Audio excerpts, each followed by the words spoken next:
gonna have a good time.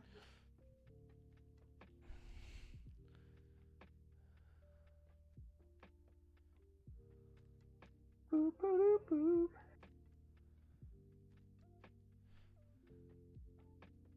Ooh, I got some spicy topics. So I was gonna make the joke. I guess I'll run it by you. Like, did you have breakfast for dinner over there?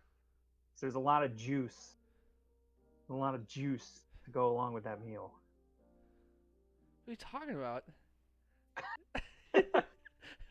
What are you saying? I feel like we have one of the biggest topics that you could have ever wanted to discuss on this show finally happened. Oh, bro, dude. I had people messaging me telling me I was correct. The squeeze. It's no longer a conspiracy anymore.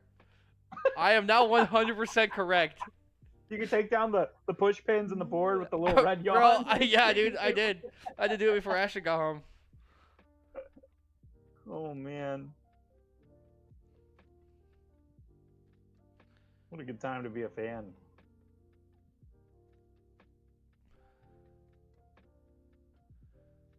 And then I didn't forget about the one either that you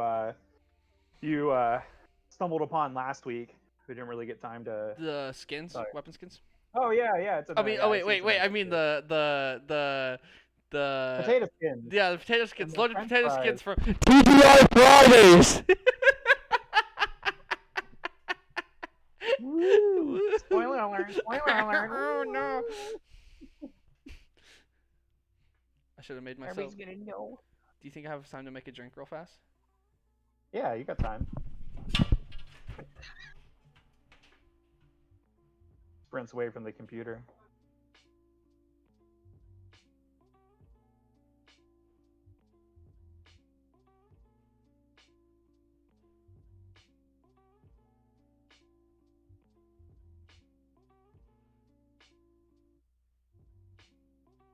The time keeps on ticking. We got a countdown before the show. Got a bunch of topics to cover. Gonna be talking about esports. I hope you stay around and listen to them.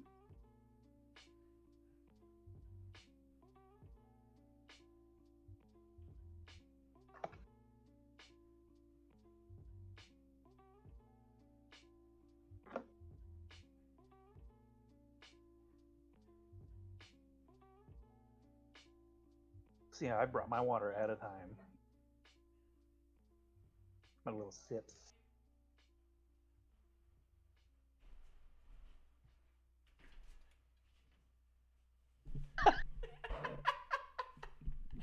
Two on brand. Two on brand. In case you don't know that they're playing tonight. I saw it. I see it indeed. Have you ever seen the Vine where it's like 2 shots of vodka? And it's just a lady just dumping a bottle of vodka? Yeah. Yeah. That's how I poured I think this. that's standard need. I use the same measurements. Look at that. Do you know what time it is? It's time for the best weekly esports show on the internet.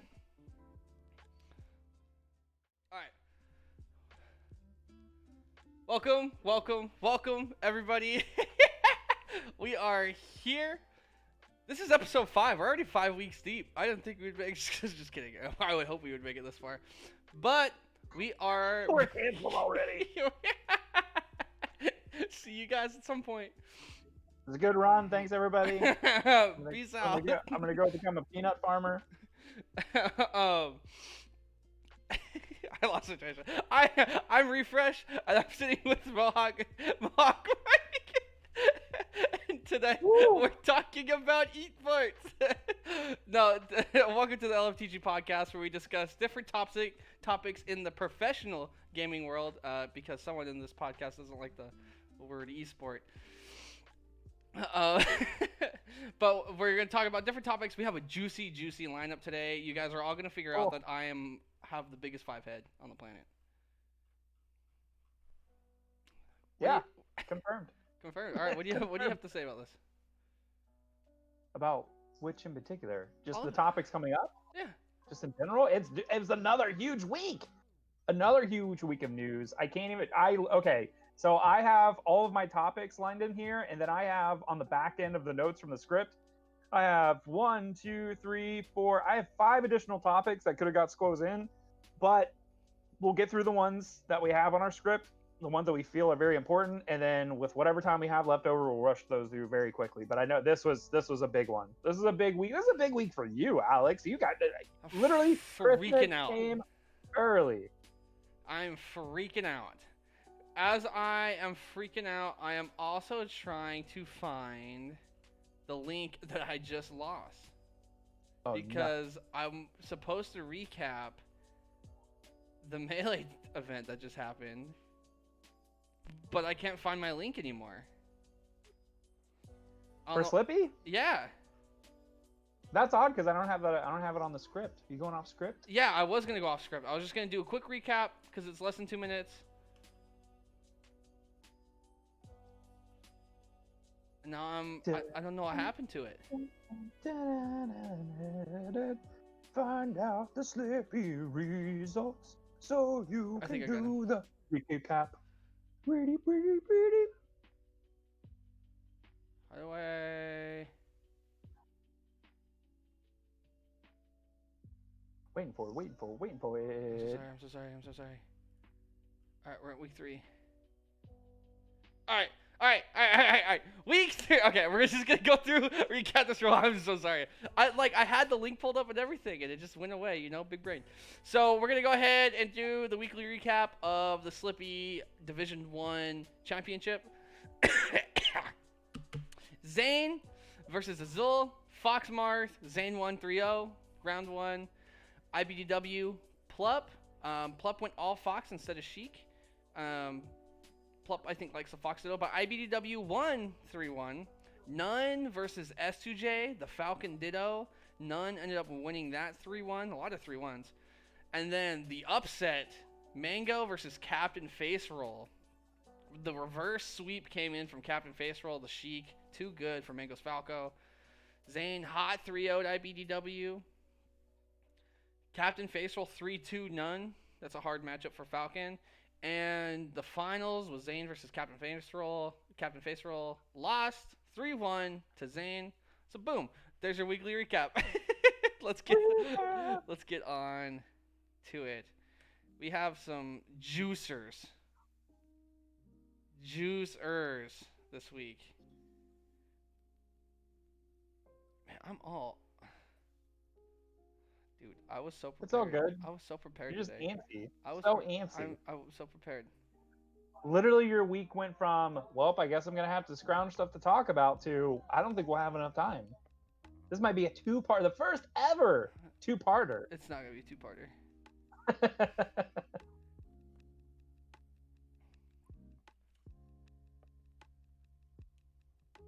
Would you like, and I can just jump ahead and do one? No, I'm doing it right now. Okay. I had to type something. Okay. This first one actually got brought up at the tail end last week. We didn't get really chance to discuss it, but we are going to discuss it today. Monster officially has partnered up with Halo to have skins. And how is this esports relevant? Well, my friends, Halo Infinite is going to be a free-to-play multiplayer game. So for them to make partnerships like this, it's going to be super interesting. I would like to see partnerships similar to this, but with different esports organizations. And possibly with the HCS, I would like to see, this could be a really easy step and segue into community funding prize pots for tournaments. They could easily do like a seasonal prize pot funding, and if the game picks up enough, you can see some of the biggest console esport tournament winnings in history. So I think this is super big news. A company like Monster, they're putting Halo on the cans, obviously, but for them to also have a skin in the game, this is actually the second skin I saw. The original skin was the Magnum, but I think the Commando skin looks pretty sick. The green, the black. But what I think could be a potential big step for esports with doing partnerships like this. The interesting thing here is I think that they've already announced it ahead of Infinite. The Infinite, do we know a release date for Infinite?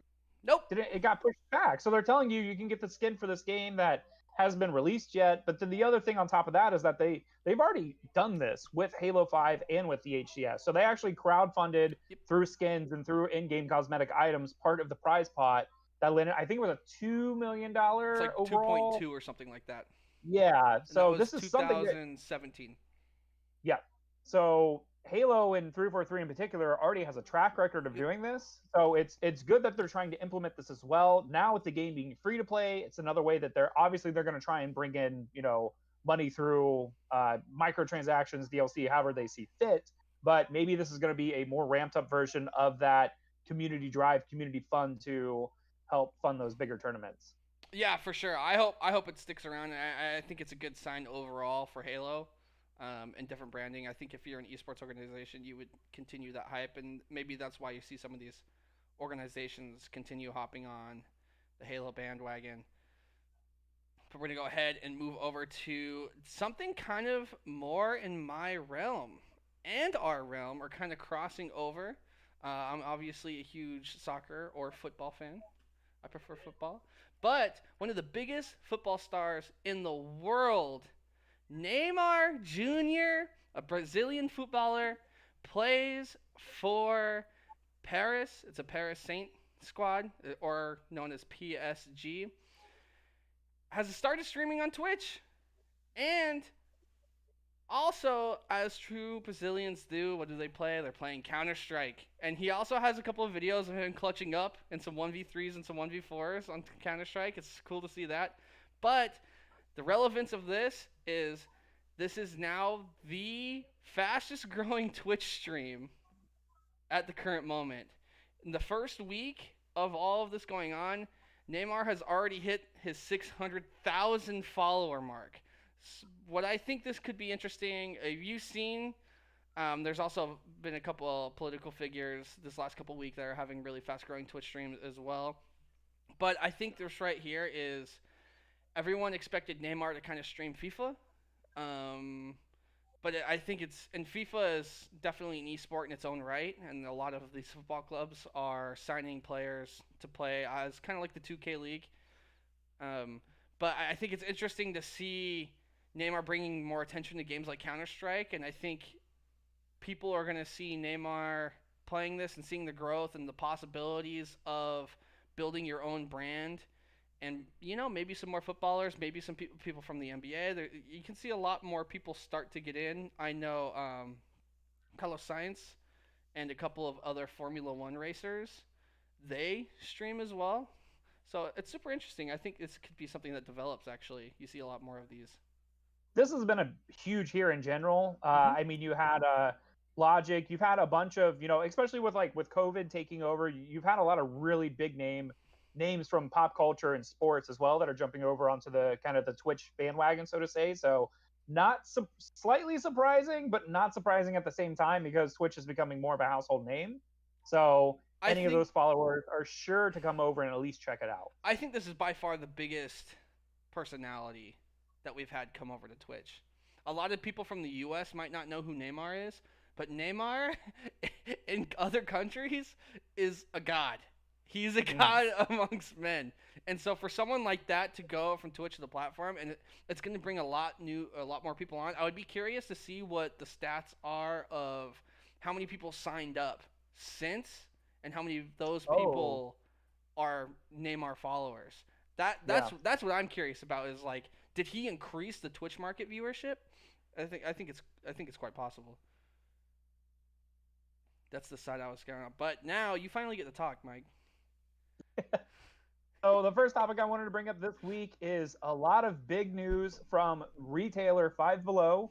For anybody that doesn't know Five Below, if you don't have one in your area, it's kind of like a Dollar General, or maybe like an upscale dollar store, right? So basically all the items are supposed to be, $5 or less.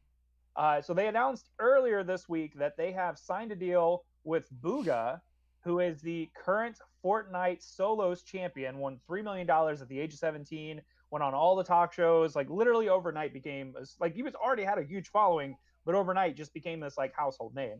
So he's announced that rather than take his name and associate it to a brand that is, like a Razer or Cooler Master or anything like that, he wants to make the entry to professional gaming easier, especially for kids his age or younger.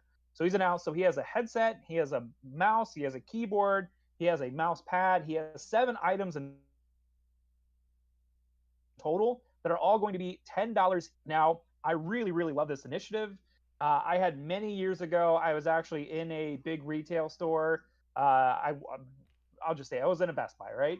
So I was actually in the aisle looking at, all the new mice and headsets and stuff like that. And it was around the holidays. And I had this mother and father, they were there. And because the store was so busy, they couldn't find an associate to talk to. They were just so overwhelmed. So they're looking around and they're like, oh, do you know anything about like pro gaming? Do you know anything about like a mouse or keyboard we should get our son? I was like, oh yeah. So I like showed them and like I basically gave them the whole presentation. I was like, listen, like if you want to start them, I would suggest like the Razer Death Adder for the mouse. I would get this headset and blah, blah, blah. And then I even gave them my email before they left so that way they could have their son contact me if they want to know. So there's this weird barrier of entry for people that are, these kids, they see Ninja, they see Summit, they see like all these big streamers and they have no idea, first off, how expensive the hobby is, but then also, where to even start. So I will say real quick, Five Below also announced the deal with Nerd Street Gamers to open up what they call local hosts, which is basically their LAN centers that are going to be attached to Five Below locations coming very soon. So now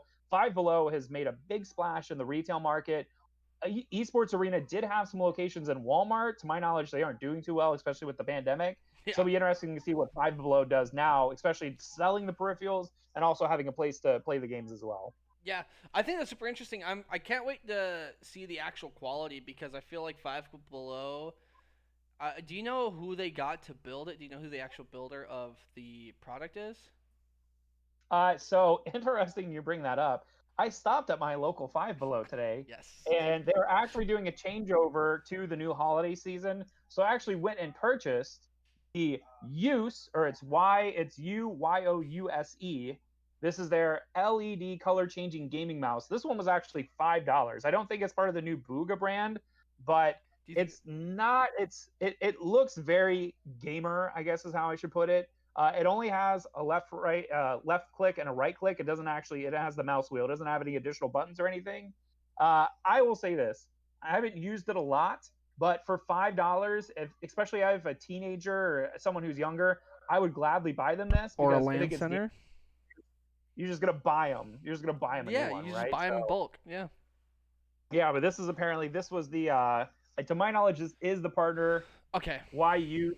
And it's got a couple other like details and stuff on the back. But this is clearly like a very cheap Chinese product. We'll have to see what Booga's looks better or handles any better. So yeah, they love to make them look like Tron, like it came out of the movie Tron.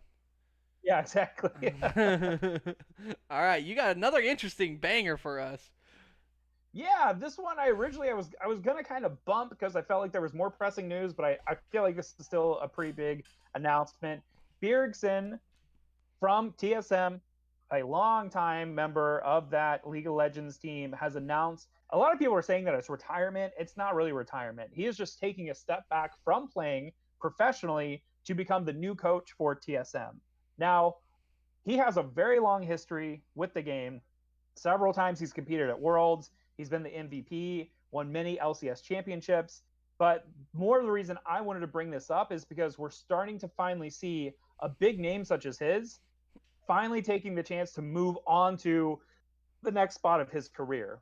So obviously a very well-known player, a very high-profile player within League of Legends, rather than just leave the game altogether. He's taking this opportunity to still give back to the game and the community that he loves by taking on the coach position within TSM. So we've seen, I would mention like another player, like for instance, like Justin Wong, very famous fighting game community member. He has stepped off. He's worked for NVIDIA. He just announced he just got a new job with Arcade 1UP. So it's like you're seeing these kind of big name, long-term professional players are finally starting to take that next step in their career, and there's new opportunities that are coming up from it. Yeah, I think it's interesting to watch players like that expand into different career options.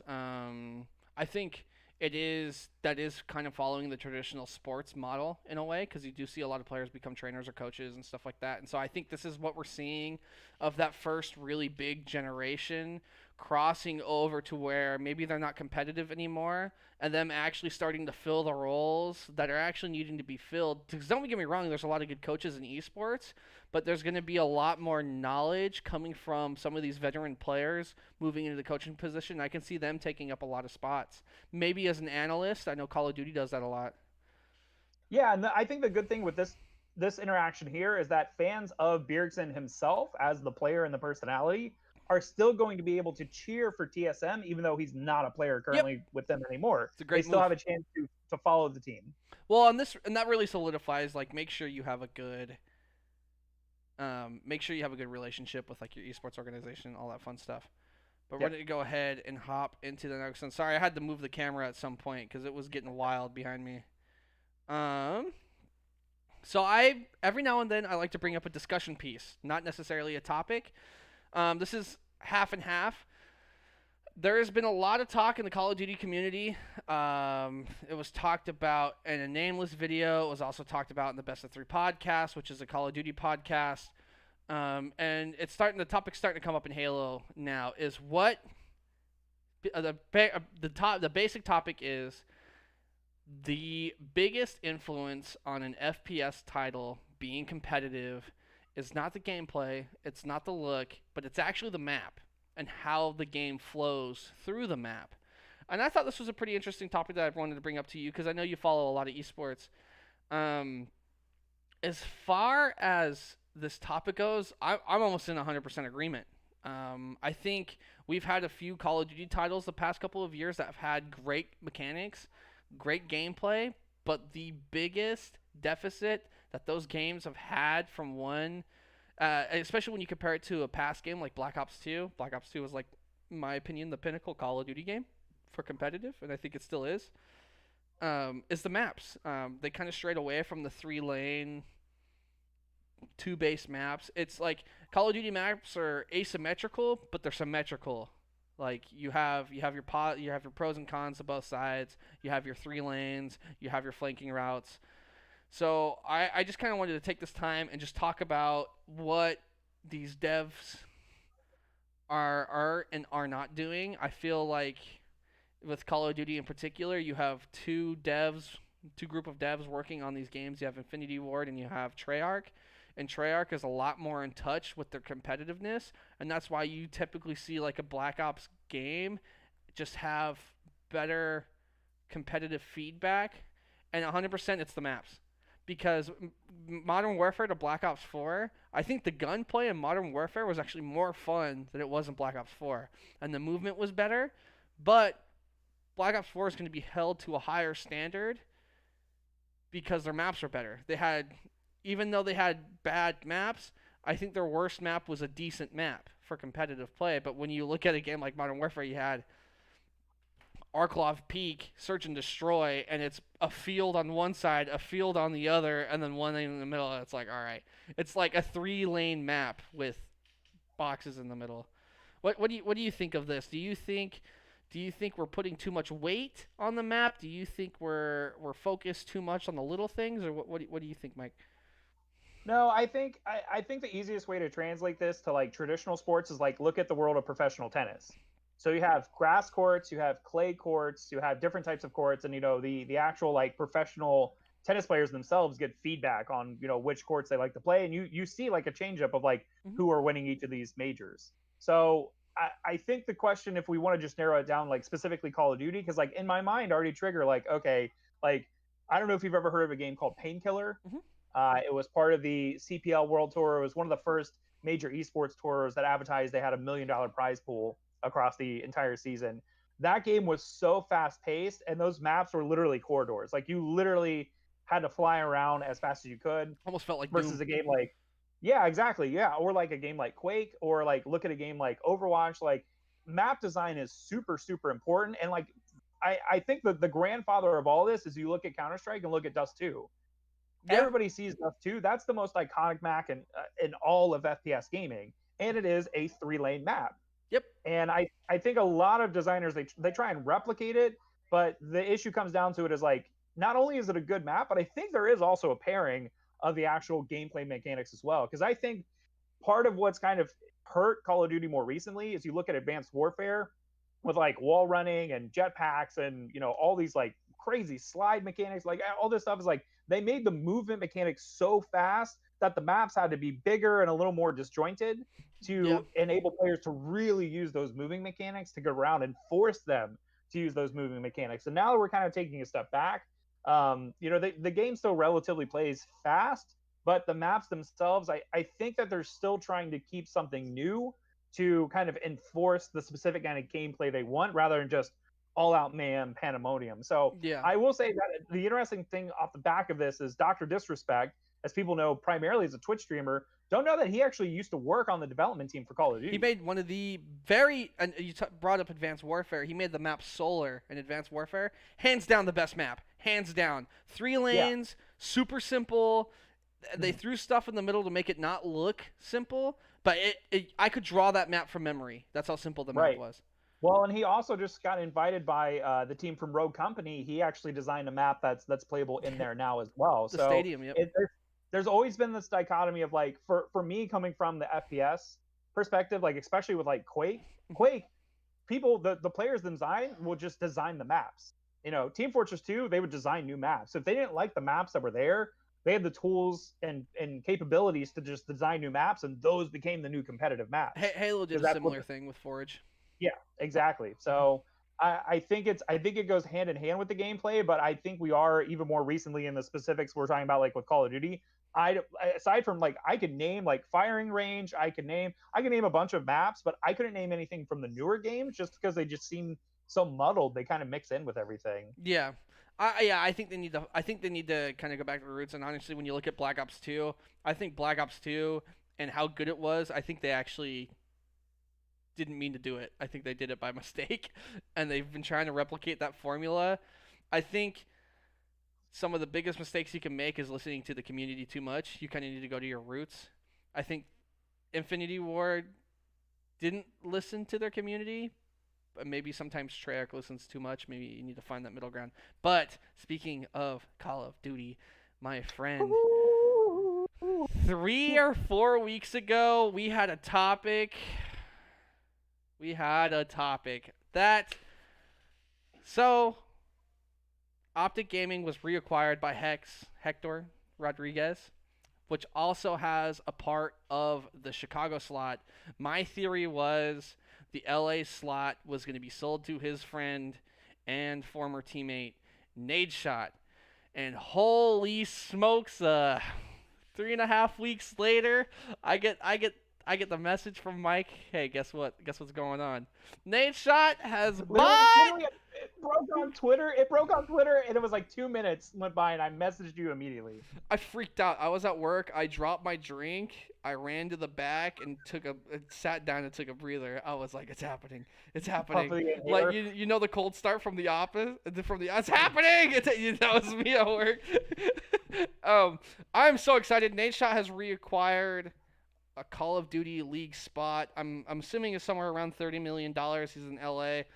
Maybe he made a deal for a little bit cheaper of a price with Hector, but I don't think so.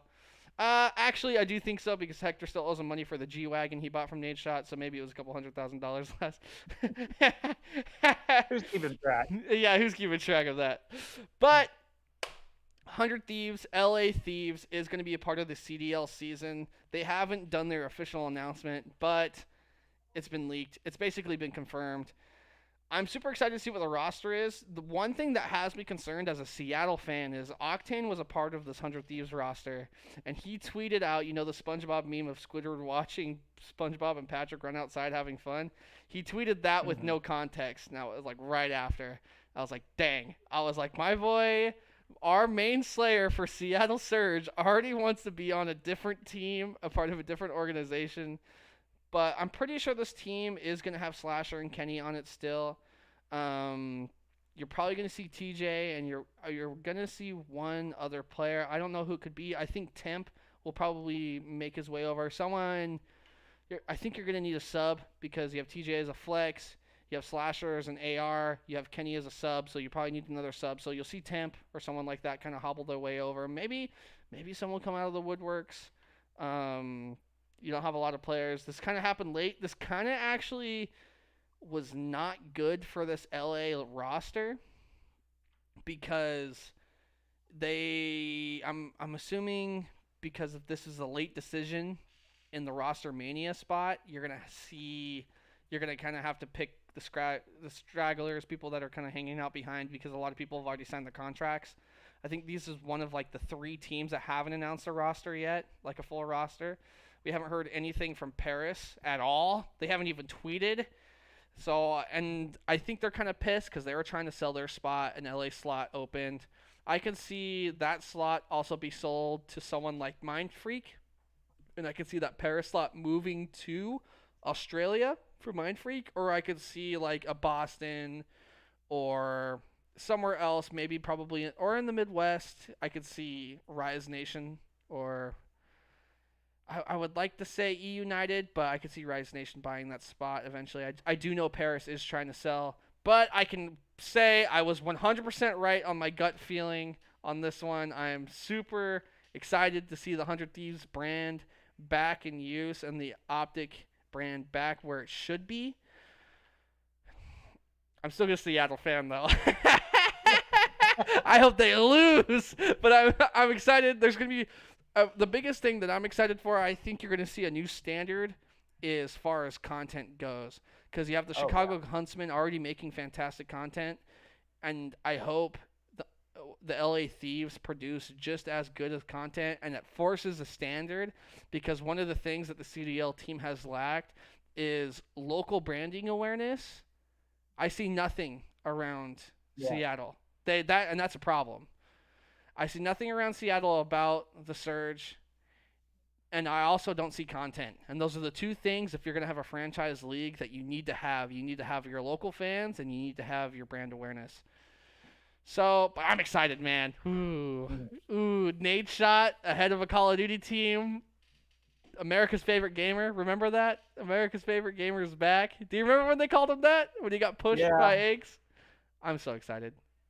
What do you think? What do you think? What do you think about this? I wanted to give you your whole time limit to talk. The only thing that I do want to add in is other interesting news this week with 100 Thieves is that they have announced that they want to open the Cash App compound, which is their facility that they use to produce content and do different activities and tournaments and stuff in Los Angeles. They want to open it up as a polling place. A bowling place? Polling, like for voting. Oh! So they want to allow people within their area. They're geniuses. Because they have the retail store there. Mm-hmm. And they're just about to drop their new line of merch. Bro,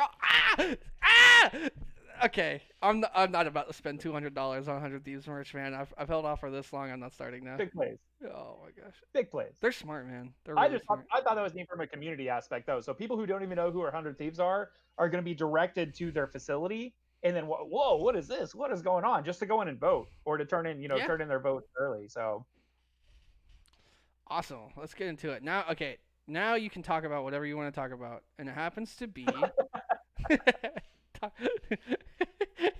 So speaking of content, there are 2 very, very spicy news topics that have happened this week. I just slammed them both into one. The first one I want to mention was the Alex Hutchinson, who is the creative director for Stadia. That anybody doesn't know, that's like their version of Game Pass, right? So that's the way that you can play games online using Google services. He sent out a tweet earlier this week, and I'm literally quoting it. I'm reading it word for word.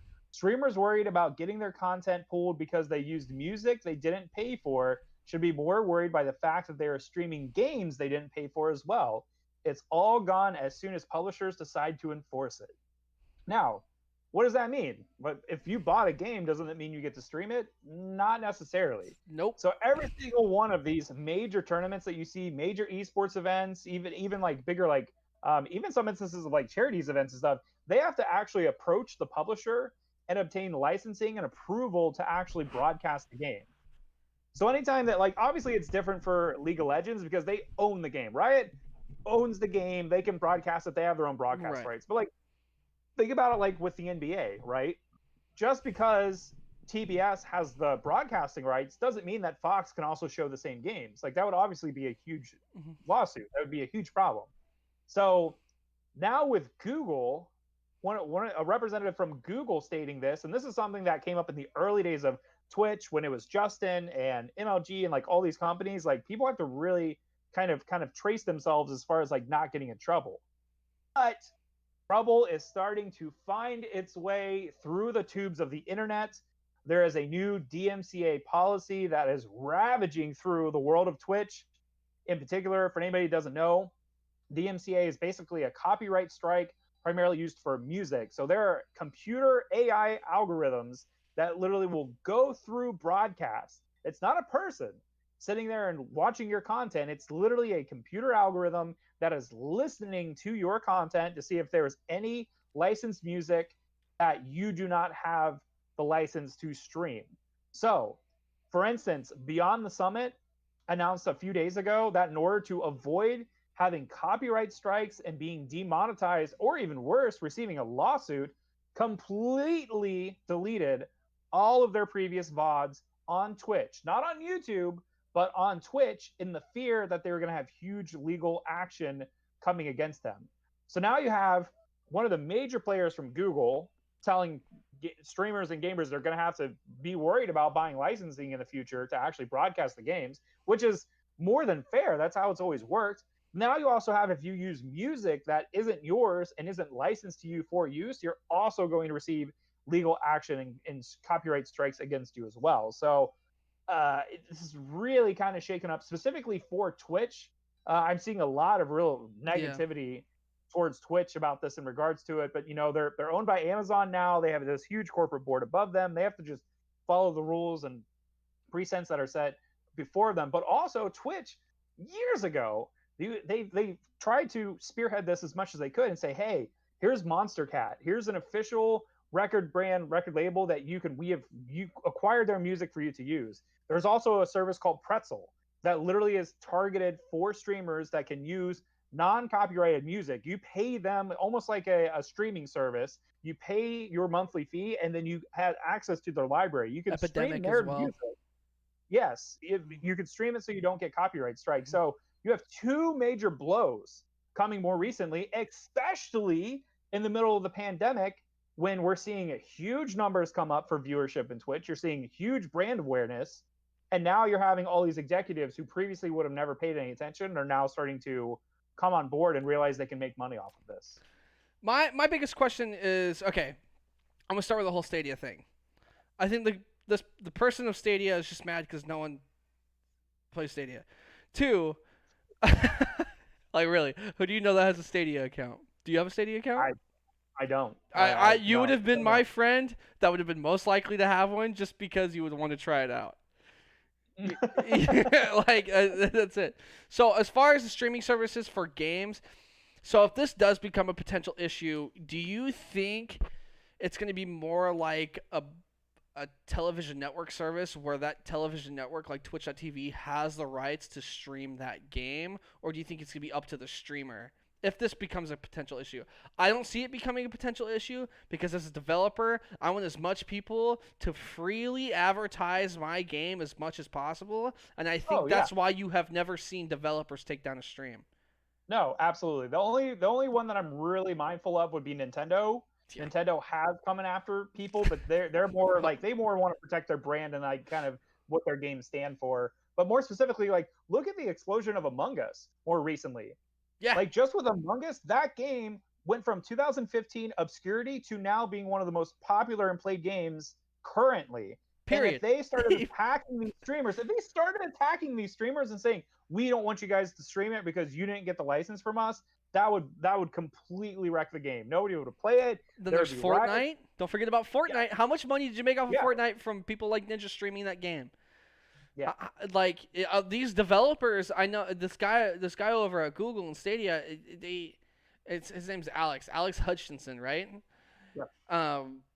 He is coming out and saying, "Well, this is a bad thing." It's not a bad thing for the developers at all. The developers are not being taken advantage of. If anything, it's almost the other way around. Even if someone because I stream, I'm very conscious. Everything, all the music you hear on stream, whether if it's LFTG or my personal stream, all of it's copyright free. All of it. Because they did this a while back. This isn't the first time someone's had to go through and delete all their VODs. It was like almost a year ago, people were starting to freak out about it. And I went back and deleted all my clips that had music. But, like, I don't know. And also a lot of musicians have also stepped forward saying, yeah, you can freely use my music on Twitch, blah, blah, blah. But obviously they have to talk to their record label, the people that actually own the music. It's not the artist music anymore, but that's a question for a different show because we don't talk about the music industry. We just talk about gaming. All right, we're going to go ahead and hop into this next one. As we hop into the next one, I'm going to point out the picture that I used because you're going to be talking about local lands. I pulled a picture from 2006 MLG, my favorite team, Carbon, wearing the blue sponsor shirts. Ooh! Back at the national championship, but go ahead. You know what's funny is that looks like a local now these days. That's why I pulled it. That's why I pulled it because it looks like a local. So I've seen two specific entrances this past week, just currently as well. Within this past week, there are with the current pandemic, things we have a lot more knowledge and there's a lot more science, and we know the actual wearing a mask and washing hands and 6 feet apart, social distancing, and all this, that, and the other. But there are some communities and some players in particular that are already trying to organize locals, and in some instances, already pulling them off. So the first instance I want to bring up is Moses. And for anybody who isn't aware, Moses FPS, relatively well-known figurehead within the Halo community, very, very vocal, never shy about sharing his opinion, started giving a bunch of players flack about trying to organize a Halo LAN, especially in the middle of the pandemic. The players kind of revolted, or like, well, it doesn't matter because you've never gone to any of our LANs anyway. We're always safe. We've never had any issues. That seemed like more of a personal thing, but it started making me think, obviously people are clamoring, right? People want to go out, they want to go back for locals, they want to play, they want human interaction. It's one thing to play the games online, but it's another thing to actually be playing with them locally. And one of the biggest communities affected by that, we talked about this a few weeks ago, is the fighting game community overall, including Super Smash Brothers. So I also saw I'm in a private group for it's the New England Smash Brothers community. I ran an event out there a few years ago, so I'm still in the group on Facebook. But I saw one of them. It was actually for a local game store where somebody advertised like, "Hey, I'm going to be here this week. If anybody wants to come in and play some serious matches, you want to come in and play some friendlies, that's more than fine.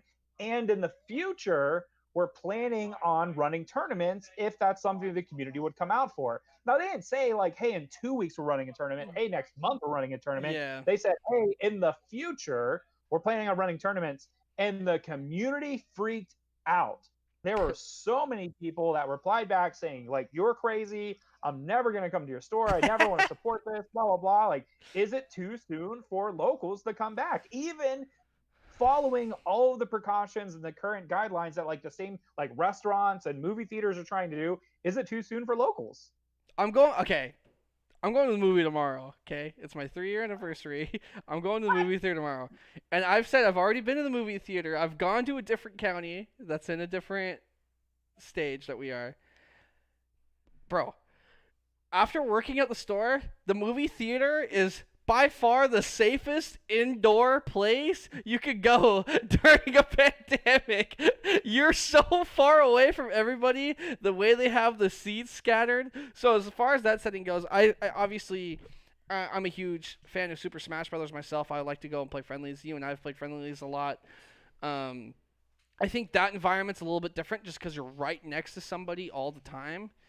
Oh, yeah.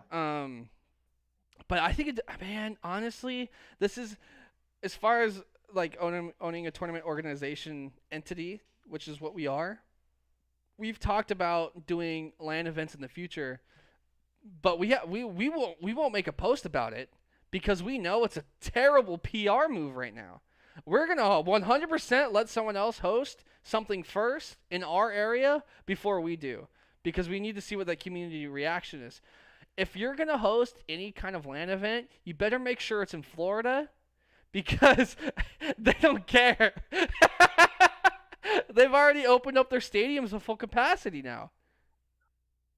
So yeah, I have an interesting tidbit on that. So this past Sunday, as a part of an internship I'm doing with a company called Sponsor United, I actually got invited out, and I went to the Bengals versus the Browns game at Paul Brown Stadium, and they were maybe at like, I would say like an eighth of the capacity, and very high monitored and regulated. Now, I didn't get like my temperature taken on the way in, but they were actually had security guards. There was probably one security guard for every 10 people in that stadium, and their entire job was walking around and making sure people kept their mask on while they weren't eating or drinking. And they did an incredible job staying on top of people. So I felt comfortable enough to go to this football game, but I don't feel comfortable. I would not feel comfortable holding a LAN nor attending a LAN currently at this moment. Yeah, I mean that's hard. I think you can only. I mean, it's even hard to say you can only really do it with people that you work with and that you interact with every day anyway. I feel like that's the exception to like people coming over or like an interaction outside of work. It's like if you have work friends, you might as well hang out with them after work, especially if you know they live with them, or like with themselves, and you live with yourself, because you're already seeing each other 8 hours a day at work anyway. So I think right now until the government says like, hey, you can do this, I don't think anybody should be doing it. And we also do live in a world where we have our profession where we can do things online, and most events you can't. But I'm not going to lie, if there was a Microsoft Store event or if there was a LAN 20 minutes down the road, I'm going, and I'm winning. I'm going to that event. I'll be masked up. I'll wear a suit as long as my hands are exposed. Like, give me some hand sanitizer. I'm clapping on people. But no, I think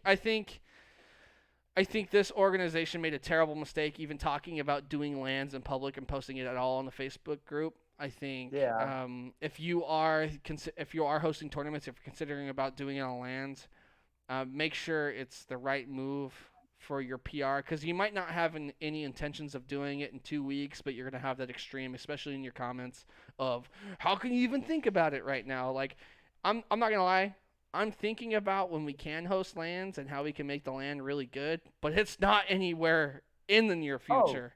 Yeah, I had a friend of mine who owns an arcade/venue here in Cincinnati that I talked with him a month ago, because he announced that he was going to the arcade. Obviously, like being an arcade, like there's no way that you'd have to have somebody standing behind somebody playing an arcade game, and as soon as they walk away, spray it down and spritz it and mark off certain games. Like, it's very hard to go by all the current regulations. And what he started doing is renting out the entire arcade to private parties. So you could come in and rent it for an hour, rent it for a day, whatever you want it to be. So I reached out to him. I was like, hey, like, what would you think about me doing a LAN party again? I used to do LAN parties there.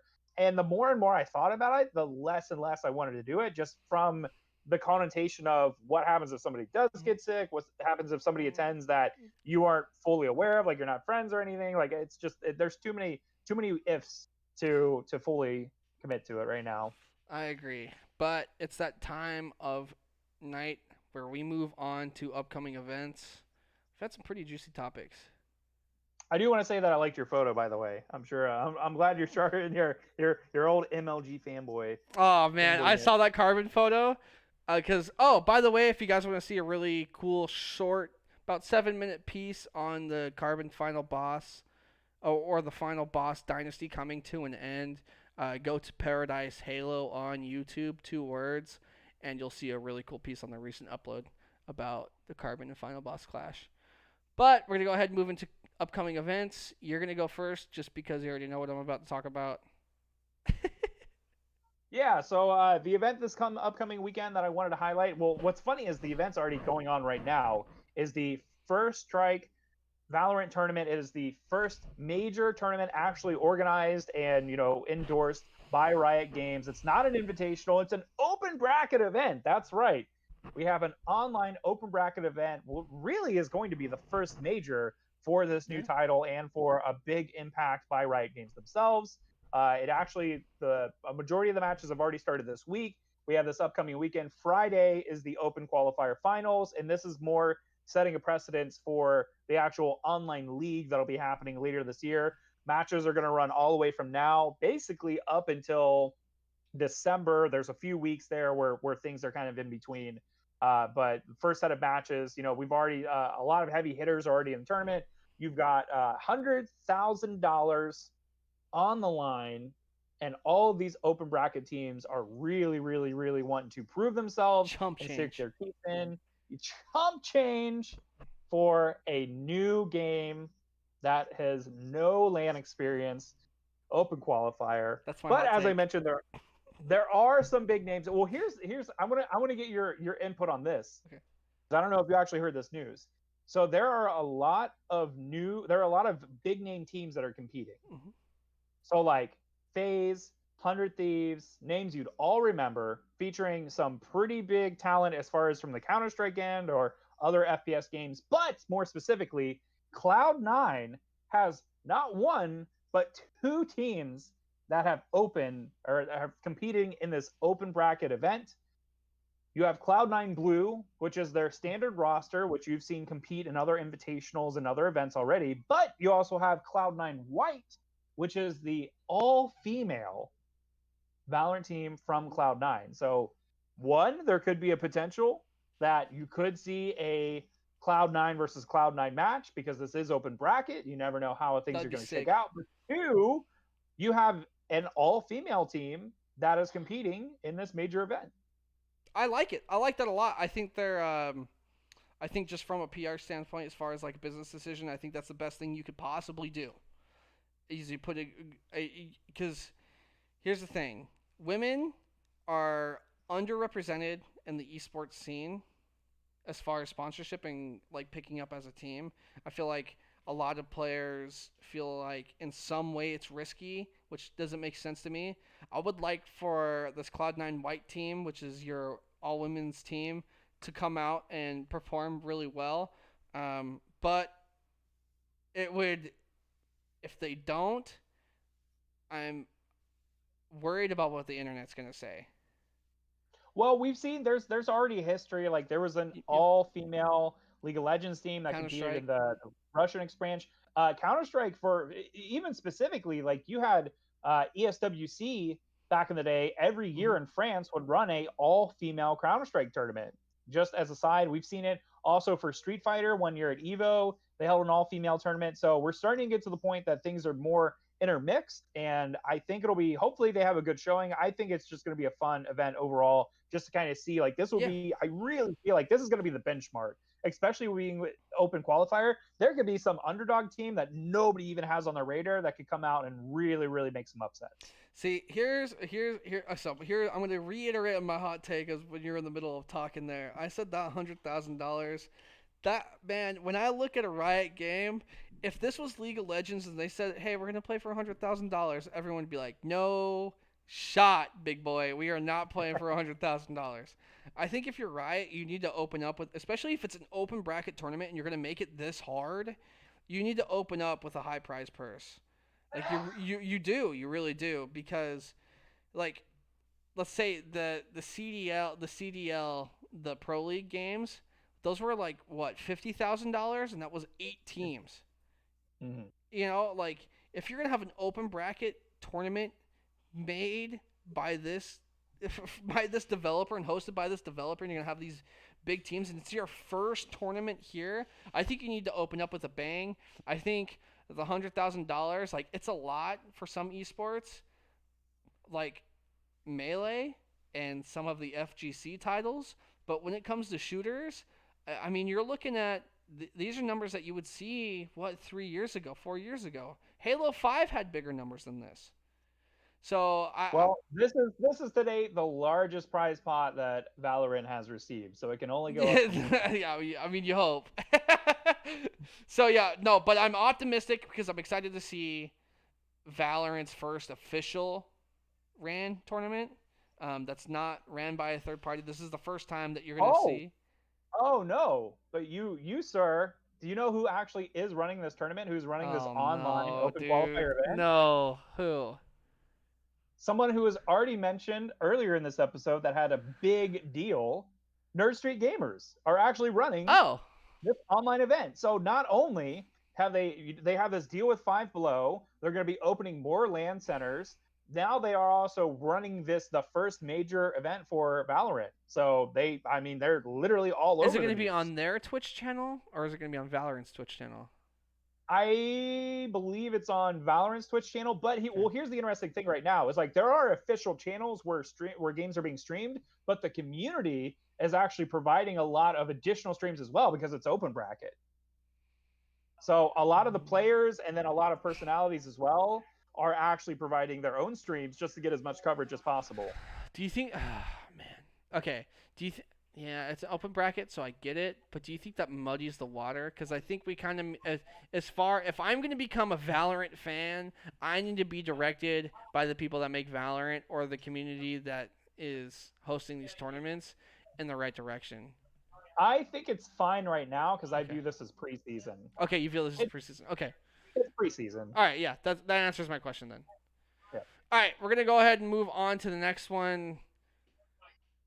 This week, Friday at 6 p.m. Pacific time, we're going to be doing our last chance qualifier for our $1,100 2v2 Halo 5 tournament. We're only 1/10 away. I mean, we're 9/10 away from reaching Valorant's prize pot. So if you guys, I mean 100th. We're 99th. We're not even 99th. We're 99.9%. It's half the team, so half the prize money. Yeah, something like that. Yeah, something like that. But we're gonna be. It's actually a decent prize pot for Halo 5, especially in 2v2. We're gonna be paying out top 3, so you're gonna see a 60-30-10 split. So you're gonna see a $600 plus prize for first place, and our top 4 teams from the tournament this Friday will be qualifying. We already have 4 teams waiting for them. I guess I can pull that up, huh? But if you guys want to sign up, go ahead and go to lftgofficial.com/events. Click on the Halo picture. You'll join up on the Halo Discord and post your team name in the 2v2 signups channel. We manage everything there. We're super open about it. So we have our first qualifying team, which was Johan and running. We have our second qualifying team, which was team of Gold Star BR and Scary. That team does look scary. They performed phenomenally in our first tournament. You have Thin and Exo was the next qualifying, and then you have Luffy and Guardian Flies. I think Guardian Flies and Luffy will be a really good match for Gold Star and Scary. But I will give you guys a little bit of a preview of who we had sign up. We had Bound and Falcated sign up for our tournament, and they are a hot duo. They're going to come in hot. My prediction is that I predict they'll take first. Even if someone like Renegade or Frosty were to sign up, I think the team of Bound and Falcated as a duo is just too strong. And their synergy is really good. I have seen them play multiple times before. But yes, that's the event. It's going to be on twitch.tv/LFTG official. Same place as where you're watching this right now. Go ahead and hit that follow button if you guys want to watch later. But tournament's this Friday starting 6 p.m. Pacific time. Halo 5 2v2 single elimination bracket. Top 4 will qualify for our $1,100 bracket on November 6th. Also starting at 6 p.m. Whew. Does LFTG have planned for guests? You have no idea, Incredible Volk. Yes, we do. And I already... Oh, Mohawkmike doesn't even know this. I already have a couple of sprinkles put on the cake right now. I have a couple of sprinkles that I'm hiding. I put it on the cake. I don't like sprinkles very much. One time my mom left out of town. She left me home for 3 days. Didn't leave anything in the pantry for food. So I found some sprinkles, ate the sprinkles, and got pretty sick. So, maybe sprinkles wasn't the best. What's the nutritional value of sprinkles? 0. It's sugar, bro. It's my man's gonna. He had. Don't tell me you had sprinkles right there. Look, read that. I did. Yeah. For 1 tablespoon, it's 20 calories, 1 gram of fat, 3 grams carbs, total sugars 2 grams, 0 protein. Well, I ate a whole thing of sprinkles and I threw up, and I was very little, so I haven't liked sprinkles very much. But I am throwing sprinkles on my cake because I know other people like sprinkles. And these sprinkles are very sweet, very colorful, and I love a couple of them to death. So hopefully in these next few weeks, we won't be talking about any of these lame topics that we've pulled up for you. We'll be talking about just kidding. No, I love our topics. We'll be talking with possibly a professional Smash Brothers player, possibly a professional Halo player. Maybe I might slide a Call of Duty player in. Who knows? I don't. Why would I know? Why would I know anything that LFTG does? So before the show started, you and I have talked about something pretty special.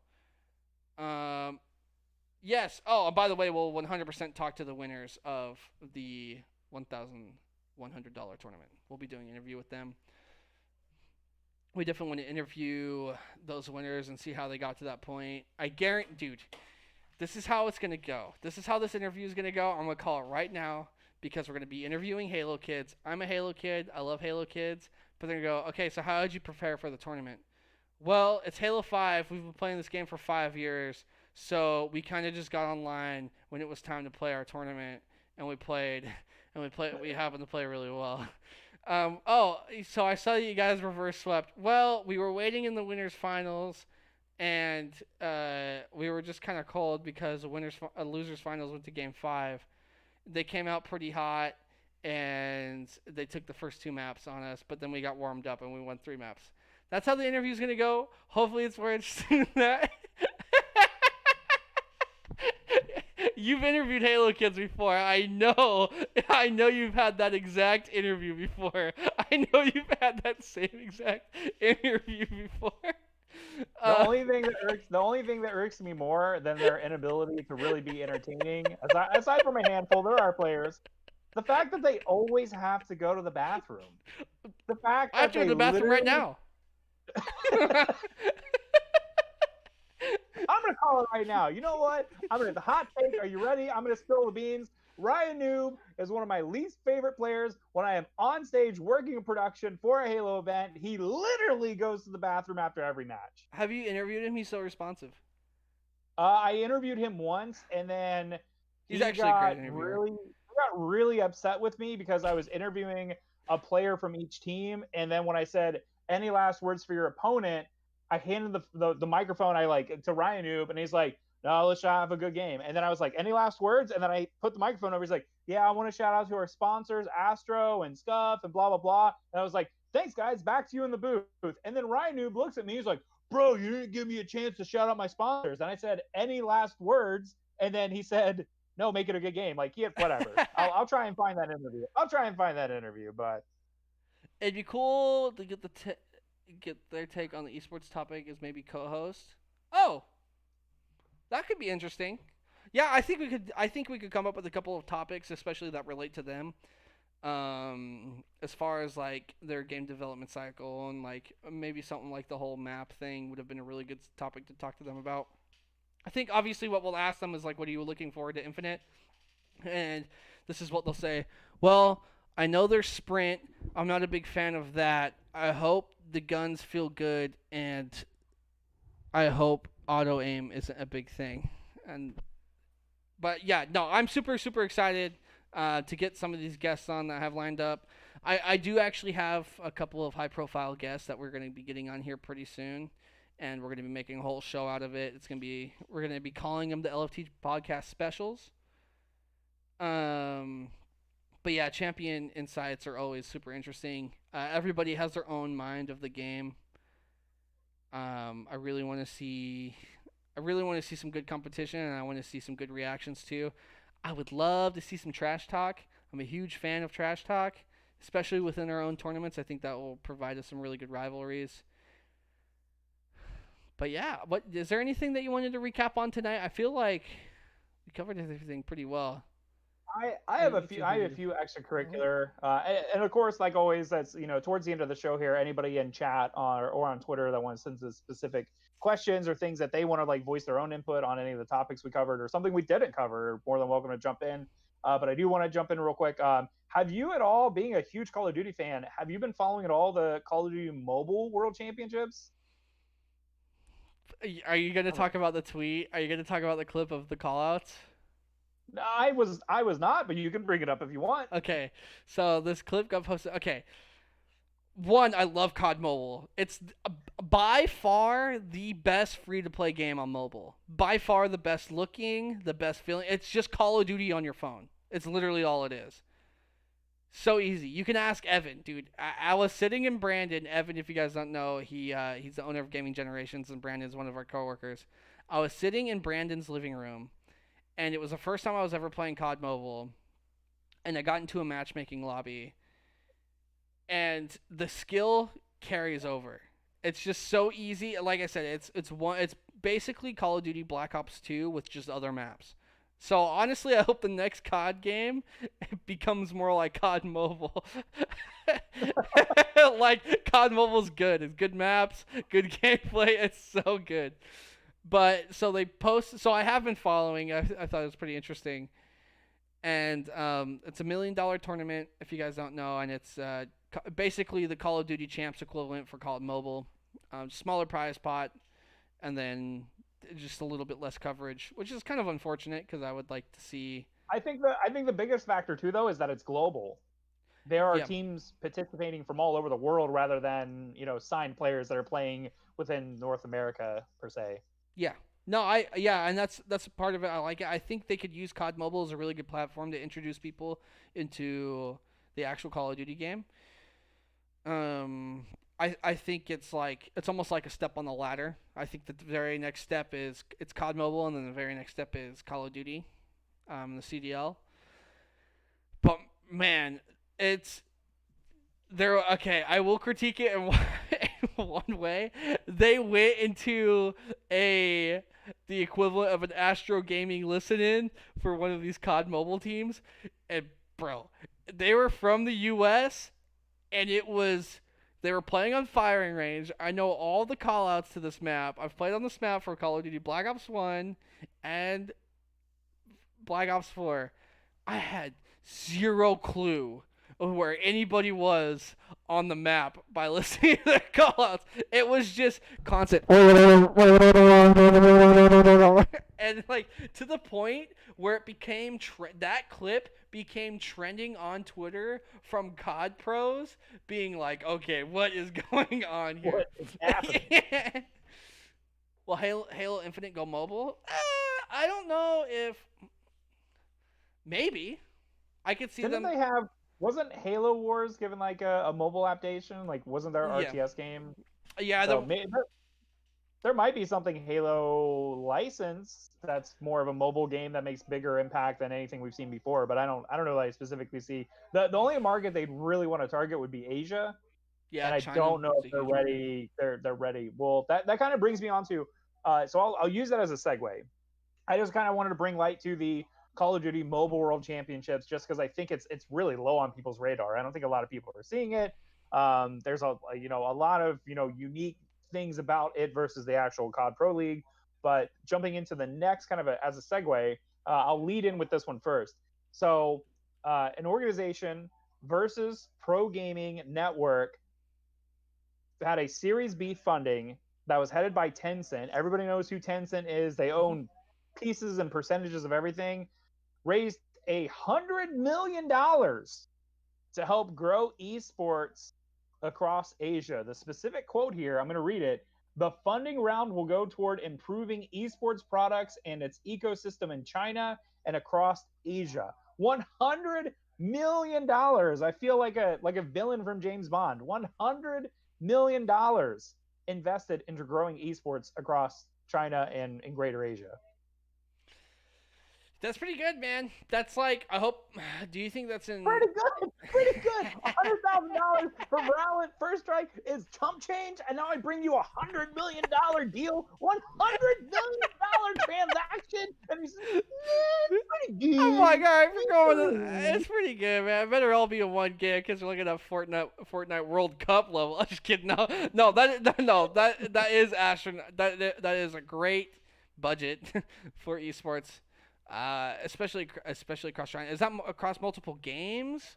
Like how? Yeah, so basically think this is like a deal basically for ESL, but Asia specific Okay, yeah, is the way that I would put it. I would be curious to see how they break that up. Because running esports at a professional level like that is pretty costly.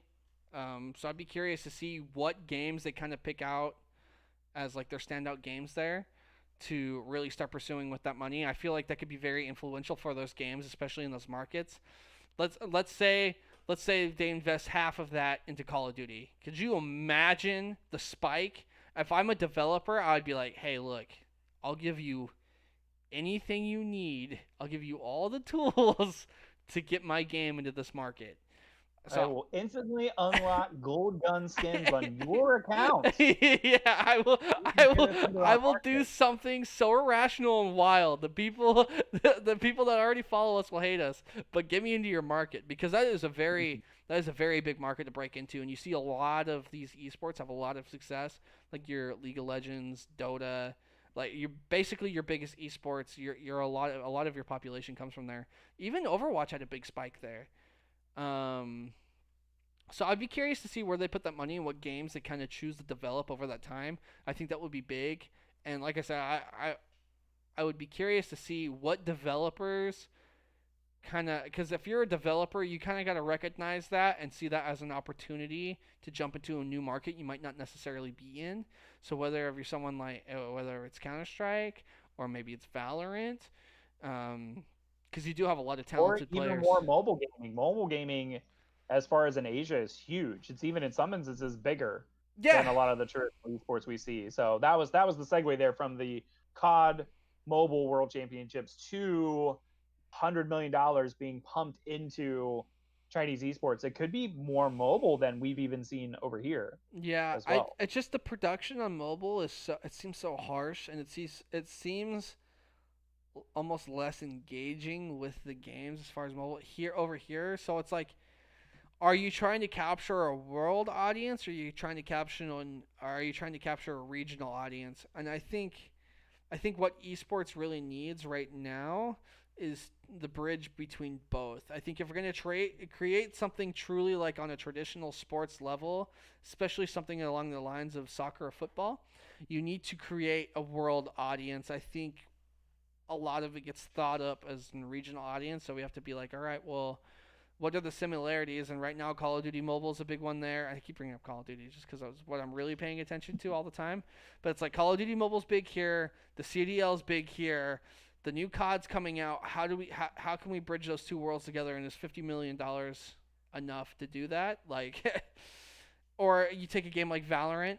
There's a lot of games kind of like Valorant on mobile, or kind of like Overwatch and Valorant on mobile that you can bring in, and you can kind of find a middle ground. And it's like, all right, well, let's create this world esport. Let's create something that's bigger than anything we've ever seen.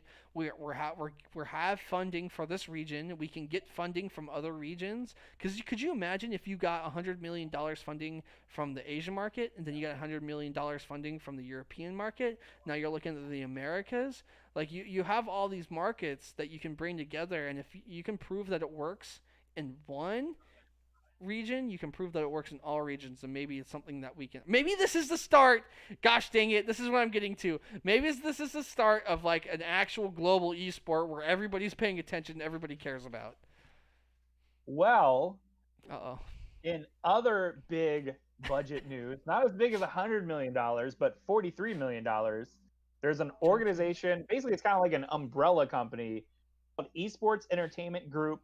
They have announced earlier that they have acquired Helix Esports and GG Circuit for what is a estimated, or it's proclaimed to be a $43 million deal. For anybody that doesn't know what GG Circuit is, it's basically the software that a lot of LAN centers have been using to facilitate their tournaments. Meaning that, for instance, Alex, you're based in Seattle.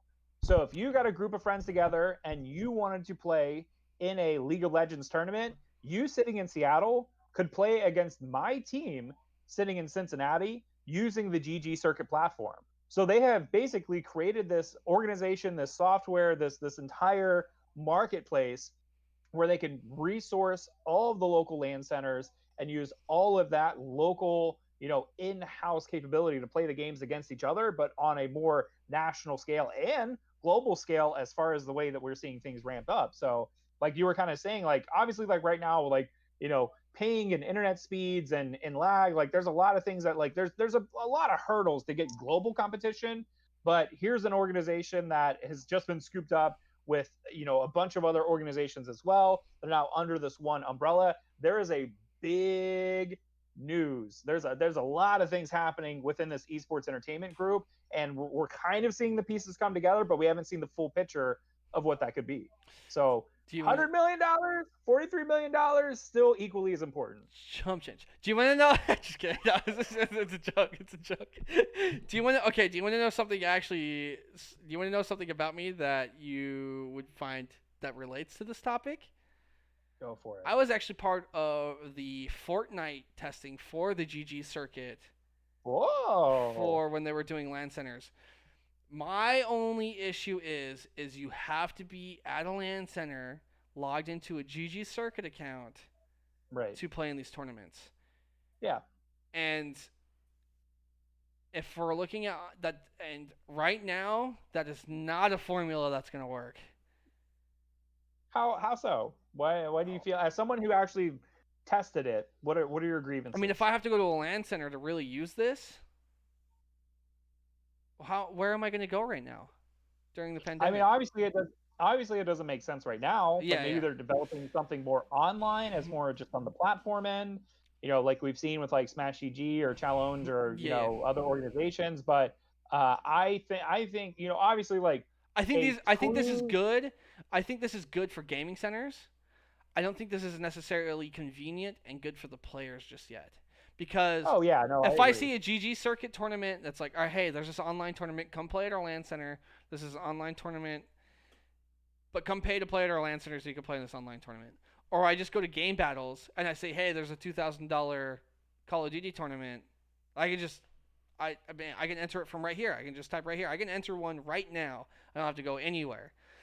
I think this formula is really good for gaming centers. I don't know if it's necessarily good for the players because we already have a formula where we can connect online and we can be globally connected all the time. I think the biggest issue, it's not even really an issue. I think the biggest thing that will change this current different groups of like FPS games, different FPS titles, which is a blessing and a curse, because I would love for the Call of Duty kids to play against the Counter-Strike kids, but it's also, there's so much more opportunity because you have Call of Duty and you have Counter-Strike. I think what this GG circuit thing is doing, I think it's just I think it's a marketing push for gaming centers. I think at its core, it's 100% a marketing push for gaming centers. But at that point, if you're getting enough people at your gaming center to fill up all of your computers, why aren't you just hosting an in-house tournament? Why aren't you hosting an actual LAN event? Why are you forcing these people to play online in these online tournaments? That was my only issue with the GG circuit, but the actual Fortnite tournament was fun. It was fun to host. It was easy. I just had to make sure I was there, get all these people logged in on their accounts, make sure they were there at a certain time, and that part was fun. It was, as a TO, it was super easy to manage.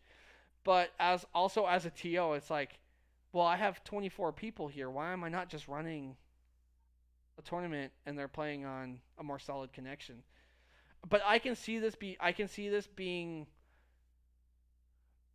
a really cool cross promotion idea for, like, if I owned a gaming center and you owned a gaming center. I think this could be more of like show matches of like what region is better at what game. I think it could be used in that way, and I think that could be the best use for something like this, is for my gaming center and your gaming center to connect. It's like, all right, now it's Seattle versus Cincinnati. Like, let's get to it, and then you create a show match out of it. I think doing the whole online tournament format, it kind of defeats the purpose of going to a game center, especially if your intention is to play on LAN. I hear you. I think there are some bigger implications here. Like, for instance, like I look at like the world of like tabletop gaming, like say like Pokemon or Magic the Gathering. You play at your locals where you play with people, and you want to play at the nationals and you want to play at Worlds. this could be that alternative for esports where your locals aren't just necessarily you playing against people local to you, but you're playing in this huge open bracket event that then if you win, you get invited out to another city, and then from there you go to nationals, and then there's a lot of possibilities with it, but we'll just see how it develops. Yeah, I think it could be something super interesting. I just hope they take it in the right direction. I'm always, when it comes, I guess you can call me a skeptic when it comes to a system like this, because I have my idea of like how we could better esports as a whole, as like communities, and I would be curious to see as how they spin this to actually fulfill that need. But we're gonna end on a light note, and ending on a light note means we're actually ending on the show, so it's actually really a sad note. It's that time. One more piece of news: there were 7 Counter-Strike players that were banned by the esports community for betting and possibly match pitching in the ESEA Mountain Dew League. That's it. Save that. Do you guys stream on other platforms than Twitch? So right now we are only streaming on Twitch. I'm going to be uploading all of our VODs to YouTube. But yeah, Twitch and YouTube, because we're a video format. I guess I could do some audio recording. What should we try for first? Spotify? I mean, I think obviously back up all of the episodes on YouTube so they're easily to find and watch back. And then we could scrape the audio and upload as a podcast as well. It kind of loses a little bit of the charm just because this is a kind of more of a visual talk show. But any other suggestions like that, or I think we could take into consideration. But for right now, Twitch and YouTube soon. TM. Yes. But we're gonna go ahead, and you know what time of night it is. I'm gonna pull my mic real close. I'm gonna fade in this music. And we're gonna go ahead, and you know what we're gonna do this time, Mike? We're gonna sit back and just reflect on the week we've had. We've had a great week. A lot of really good news. A lot of really exciting moments. And I think I get to be able to look forward for this week to find more news so I can meet up in this weekly Discord call with my good friend Mohawkmike and talk about it. So I cannot wait to gather on another Tuesday night at 5 p.m. Pacific time, twitch.tv/LFTG official, for another episode of the LFTG Podcast. My name is Refresh, and this is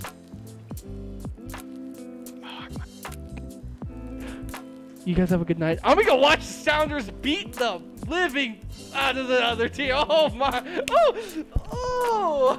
You guys have a great night. I'm gonna end the stream right here. Thanks for watching. Bye, y'all. Bye now.